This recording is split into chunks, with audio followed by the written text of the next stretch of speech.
costs. You know, opportunity costs are the economic term for massive regrets if you see them and invisible parasites if you don't.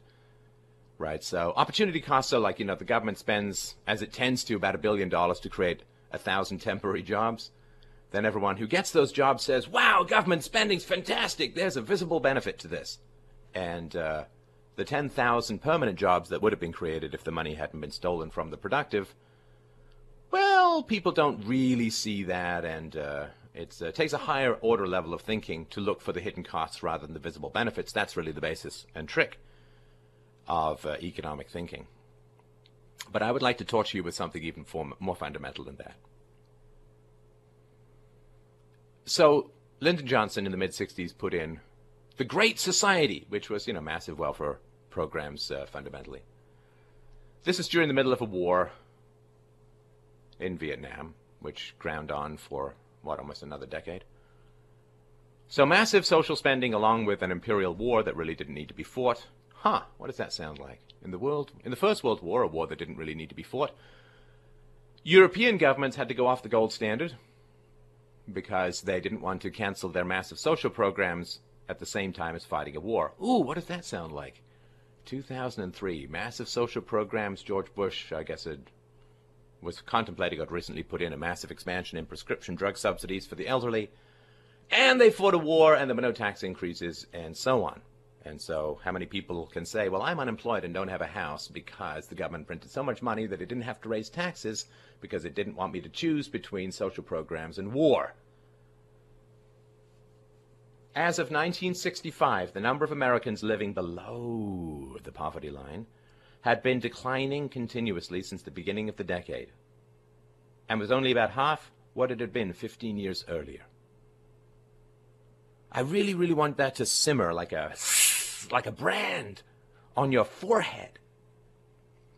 When you look at the totality of human history and you look at the incomes throughout human history, it's a black death line that rarely bumps above the Y curve ever. Ever. And in 15 years of a relatively free market, and say whatever you want about the Second World War, yes, it killed 40 million people, but it did dismantle the socialism in America and Europe. Well, for about 20 years or so. And in that 15-year period, poverty declined by 15%. Throughout history, this is absolutely unprecedented. Now, when poverty declines, the need for government declines, which is why expecting government to solve poverty is like like expecting a tobacco company to mount an aggressive anti-tobacco campaign. It's not where their Benjamins are, babies. And so if poverty declines, then a crime generally tends to decline. Families tend to remain more stable and better off. There's less stress in the population. With less criminal activity and with fewer traumatized children, you don't have as many people wanting to join the military, particularly when there are better opportunities elsewhere. Kind of run out of people to run the prison industrial complex, to wage war overseas, to have the 700-plus military bases that the U.S. has currently thrown like darts into the eyeballs of the planet. And so when poverty goes down, governments go, ooh, I believe the demand for our services might decline as well. I know. Let's go help those poor people. Also, when poverty goes down, poverty becomes more visible. When everyone's poor, right? You may not feel too tall until you visit Japan. And then you might feel fairly tall. Between 1950 and 1965, the proportion of people whose earnings put them below the poverty level had decreased massively. The black poverty rate had been cut in half almost between 1940 and 1960. The black poverty rate had been cut nearly in half between 1940 and 1960. That's only 20 years to cut half the black poverty rate. Wasn't that amazing? In various skilled trades during the period of 1936 to 1959, the incomes of blacks relative to whites had more than doubled.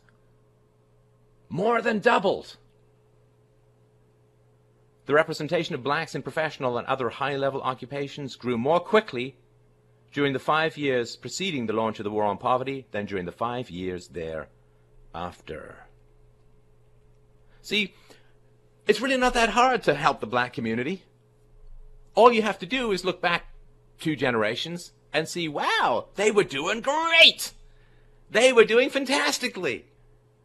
All we have to do is stop trying to help them with the government.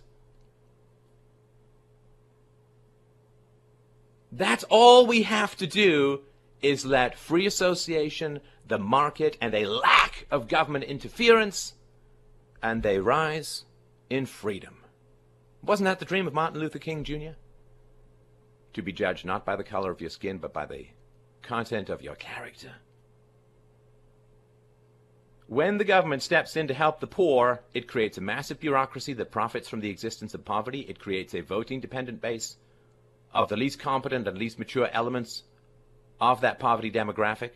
It creates a media storm of sympathy and manipulation around those poor people. They need our help. Somehow this is not considered paternalistic when applied to the black community.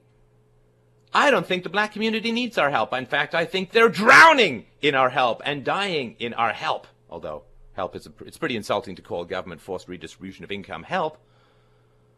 But we have a perfect example in history of how to help the black community. It's give them economic freedom.